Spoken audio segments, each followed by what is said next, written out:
Hey guys, Stephanie here, and I'm back with more movie chatter. And if this is your first time here, I want to thank you for checking out my channel. If it's not your first time here, welcome back.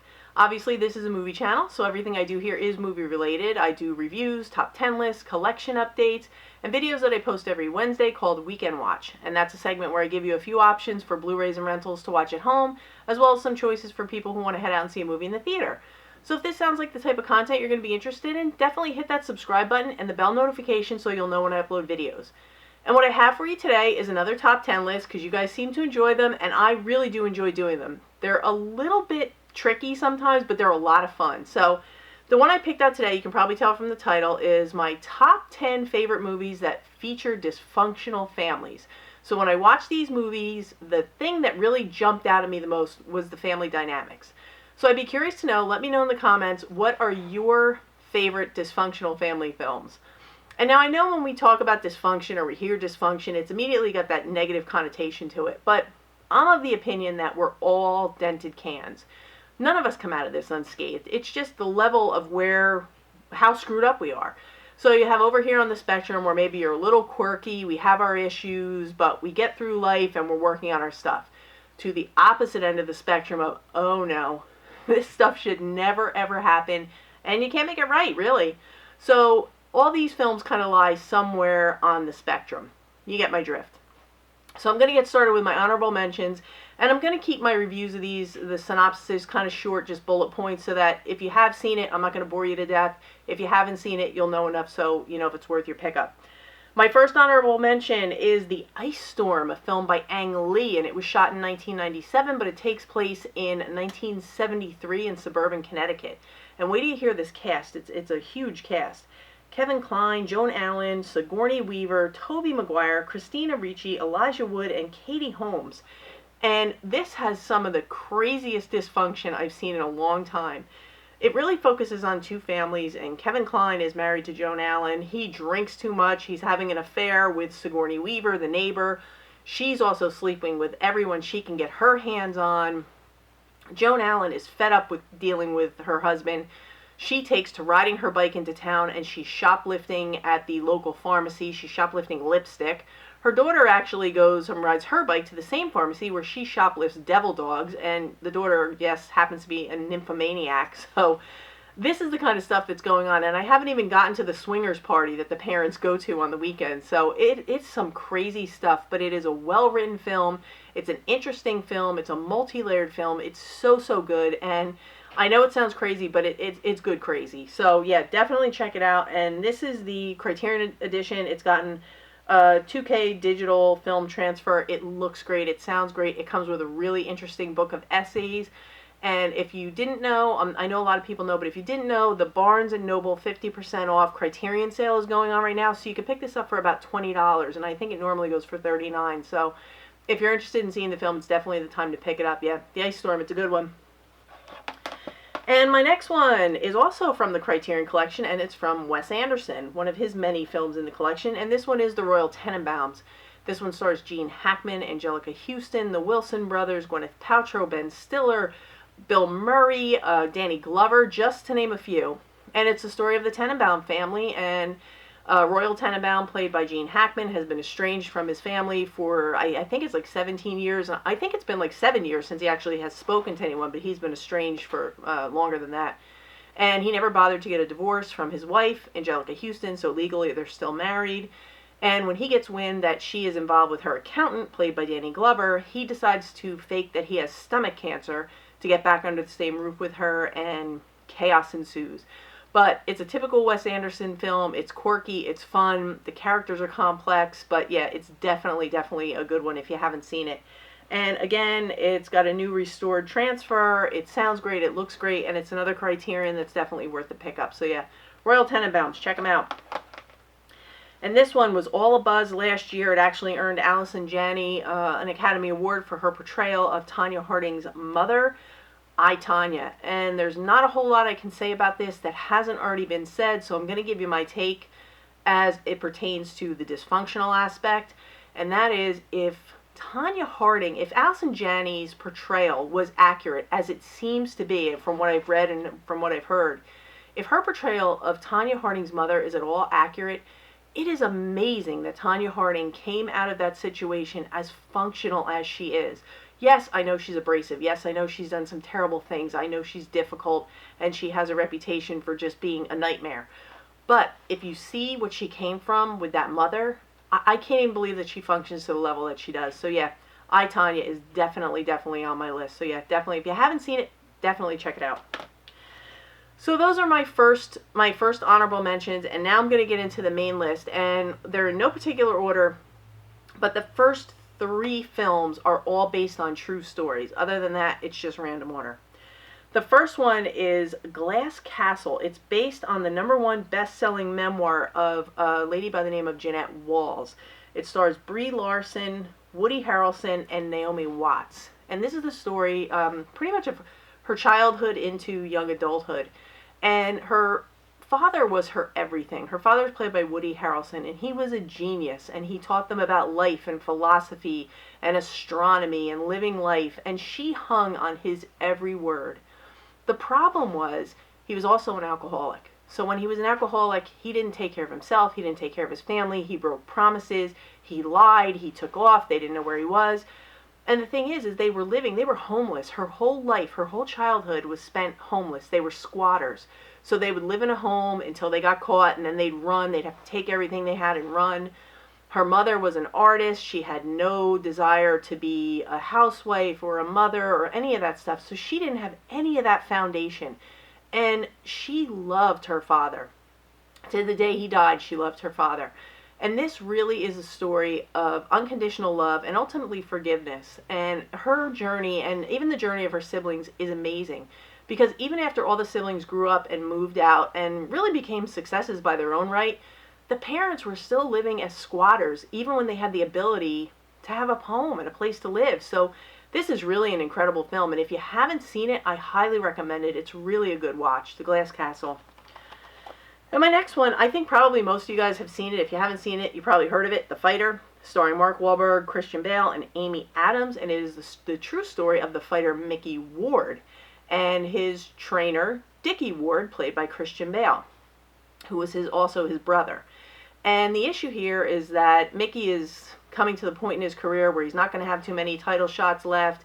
Dickie is his trainer, but Dickie is plagued with problems. He has drug problems, alcohol problems, anger problems. He's in and out of jail. He's constantly being arrested and in trouble, and he causes a ruckus wherever he goes.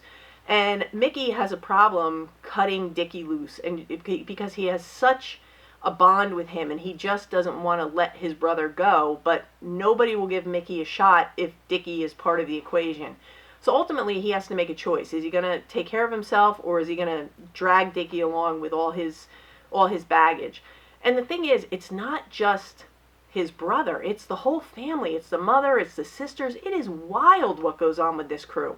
I mean, they love each other to death, but they're wild. So if you haven't seen The Fighter, definitely check it out. It's got a Rocky-esque feel to it. It's a really good movie and a really compelling story. So yeah, definitely check out The Fighter.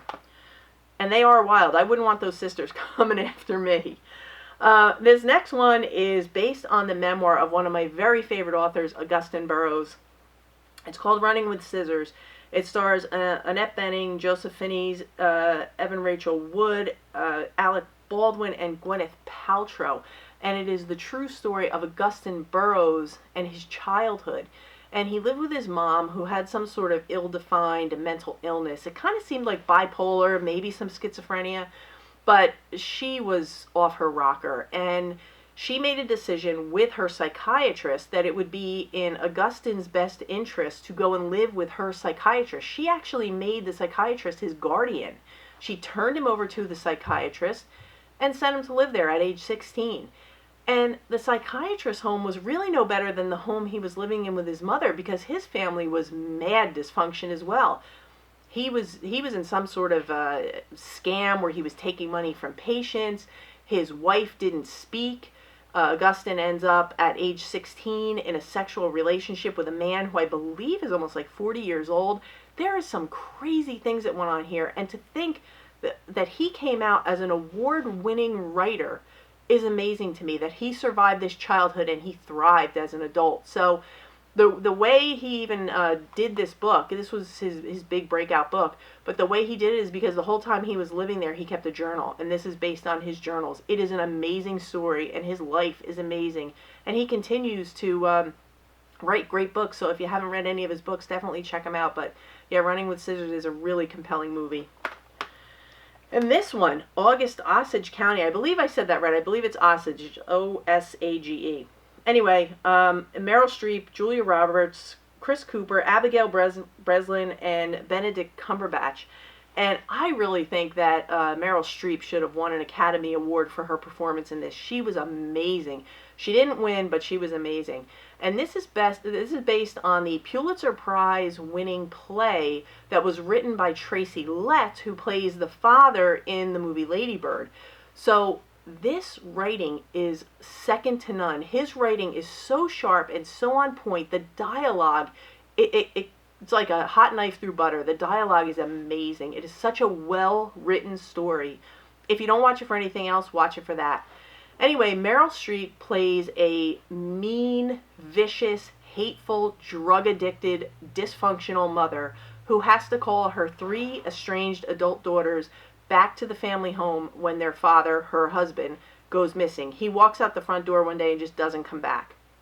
So these 3 daughters, Julia Roberts, who is one of them, they have to come back and try and take care of the mom, figure out what happened to the dad, and let me tell you, great performances all around. Julia Roberts is so solid. Benedict Cumberbatch is great. And Meryl Streep, she plays one of the meanest women I have ever seen in a movie. She is so hateful, so mean, and vicious. If you think your mom is bad, watch this and you'll see what bad parenting is all about. But yeah, I can't recommend this enough. It's a great, great movie and a great story. Very moving.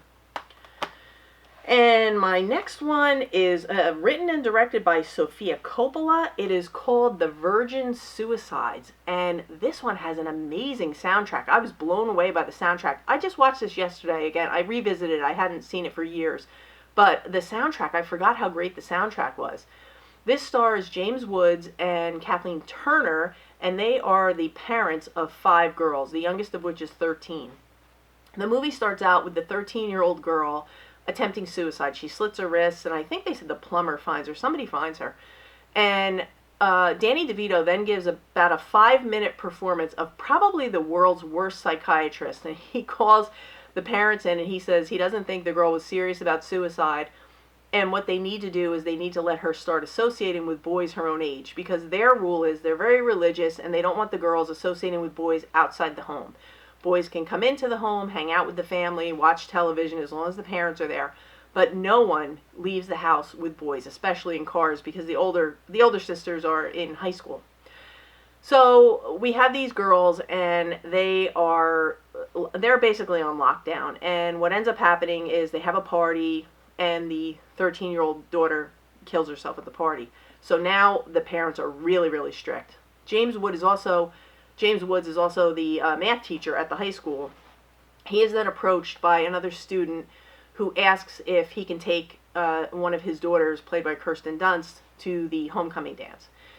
They decide she can go if all the sisters go. So then he has to get 3 of his friends, and they all take all the sisters, all the girls. They wear the same dress that the mother has made, and it's crazy. And they go to the dance. Well, Kirsten Dunst stays out with the boy all night, so when she comes back, the 4 remaining sisters are on total lockdown. They have no contact with the outside world.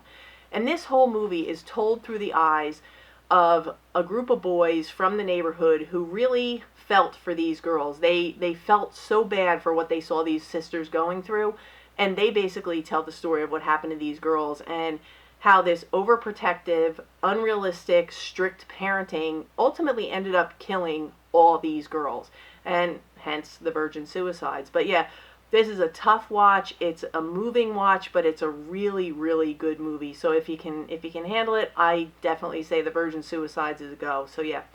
And the Criterion Collection is great. It's got the 4K restoration. It's got an essay book. It looks and sounds great. So yeah, definitely go with the Criterion if you get this one. But yeah, Virgin Suicides. All right, so that's my first 5. I'm going to grab the next 5, and then we're going to wrap this up. All right, guys, I'm back with my last 5, and we're going to wrap this one up. My first one is a film by Noah Baumbach called The Squid and the Whale, which I believe I talked about in an earlier video, maybe the Criterion Collection video. Anyway, it stars Laura Linney, Jeff Daniels, Jesse Eisenberg, and Owen Kline. It takes place in the 1980s in Park Slope, Brooklyn, and it is basically the story of a family navigating through a divorce. Laura Linney and Jeff Daniels play the parents, and they announce to their sons that they are getting a divorce. They tell them the custody arrangement, and it goes downhill from there. We have inappropriate conversations, like cringeworthy conversations between Jeff Daniels and his oldest son. There's sexual conversations that are just wildly inappropriate. Jeff Daniels also plays an English professor who has one of his female students move into his apartment and rent a room from him. He and his son both develop a crush on the girl. It's very uncomfortable. And through this whole thing, the younger brother is just constantly left alone because everybody's running around doing their own thing, and he gets himself into trouble. He's drinking beer when no one's in the house. He's masturbating. He's getting into all kinds of trouble. And the parents end up getting called to the school because he's been masturbating in public. That is the milestone that they reach. And Laura Linney, at this point, her character has no interest in being a mom because she has a new lease on life, so she's busy dating and running around with her much younger tennis coach. So you can see where this is going. But this is a well-written, again, another one of those films that's very layered, and it just shows a lot of insight into the dynamics of a family just trying to work through a very difficult situation. So yeah, I highly recommend this one, and I recommend the Criterion Collection. It looks great, it sounds great, and it has the essay book. Not only does it get the 4K transfer, but it also has an essay book with a really great interview with Noah Baumbach. Very insightful. So yeah, check out The Squid and the Whale if you haven't seen it. It's a good one. And the next one is called The Darjeeling Limited. This one is another film from the collection of Wes Anderson. It stars Owen Wilson, Jason Schwartzman, and Adrian Brody. They play three brothers who have been estranged. They don't speak. They are reunited on a train going through India after the death of their father, and they are going to look for their mother, who has gone missing because she's gone to live in a monastery. So on this train ride, they try to find a way to reconnect and get some sort of relationship with one another before they kill each other on this train. This is a really good film. Again, very layered, very involved, quirky characters, as you would expect from Wes Anderson. And the one thing I can say about this one is the cinematography is beautiful. It's a beautifully shot film. And yeah, another one I highly recommend, and I would say get the Criterion as well. It comes with a new digital restoration. It looks good. It sounds good. It's got some interesting extras. So yeah, check this one out. It's a good one. Darjeeling Limited. And this next one, I mean, this was so popular when it came out. The Silver Linings Playbook, which earned Jennifer Lawrence an Academy Award for her performance, Best Actress. Stars Bradley Cooper, Jennifer Lawrence, Robert De Niro, Jackie Weaver, and Chris Tucker. And we follow Pat, played by Bradley Cooper, as he is released from a state hospital after he has broken a restraining order, and he's basically stalking his estranged wife because he's sure they're going to get back together. And there's a whole lot of dysfunction going on. He's now living under the roof of his parents. Robert De Niro is his OCD-laden father, who's obsessed with the Philadelphia Eagles, and Pat can't even leave the house. If the Eagles are on, he has to stay with his father. The remote controls have to be a certain way. The mom is running around just cooking food and trying to keep everybody happy. Total enabler. And then Pat meets up with Tiffany, who's played by Jennifer Lawrence, who has her own slew of problems. And we follow them on their journey. I'm sure if you guys have seen this, you know the story, you know about the dysfunction. And yeah, these people love each other, but there is some crazy stuff going on. But yeah, I can't recommend Silver Linings Playbook enough. It's a good one. And this one, I don't know how well known this one is. It's called This Is Where I Leave You. And it stars, just to name a few, Jason Bateman, Tina Fey, Adam Driver, Jane Fonda, I'm sorry. And it's the story of a family brought back together. When the father dies, they have to sit Shiva for 7 days. Jane Fonda is the mother, the rest are all the siblings, and all of them are all screwed up, and they all have their own problems in their own lives that they're trying to deal with, but they are stuck under one roof together. Jason Bateman and Tina Fey are great as always, and Adam Driver does an amazing job playing the most screwed up little brother you've ever seen. And Jane Fonda, she's a powerhouse and everything. There's just so much I could go into about this movie because it's so involved, but I'm going to let you see it for yourselves. I highly recommend This Is Where I Leave You. If you want to see dysfunctional families at its best, check this one out. It's a good one. And my last pick is also, I think, a lot of fun. Little Miss Sunshine, starring Greg Kinnear, Steve Carell, Toni Collette, Paul Dano, Abigail Breslin, and Alan Arkin as the heroin-addicted, foul-mouthed grandfather who you just have to love. And this is the story of their journey. They're taking their daughter, Olive, played by Abigail Breslin, to a beauty contest she probably has no business being in, but they're taking her anyway, and they're supporting her. And they take along Steve Carell's character, who is the uncle. He's Toni Collette's brother in the film. He's recently been released from the hospital because he tried to kill himself. Then we have the son, played by Paul Dano, who hasn't spoken in over a year. He writes everything in a pad. If you've seen the movie, you know what I'm talking about. But this is a family who ultimately loves and supports each other when it comes down to it, but there is some mad dysfunction going on in here, and there's also a lot of laughs. So yeah, Little Miss Sunshine, can't recommend it enough. So those are my picks for my favorite films that feature dysfunctional families. Again, let me know in the comments what your favorites are. Maybe they're the ones I picked. Maybe they're different. I want to know. Anyway, I want to thank you guys as always for watching, and I really appreciate you hanging in here and supporting the channel. And, you know, we're moving on up. So if you like this, give me a thumbs up, subscribe, hit that bell notification, and I'm going to upload again real soon. Until then, that's a wrap.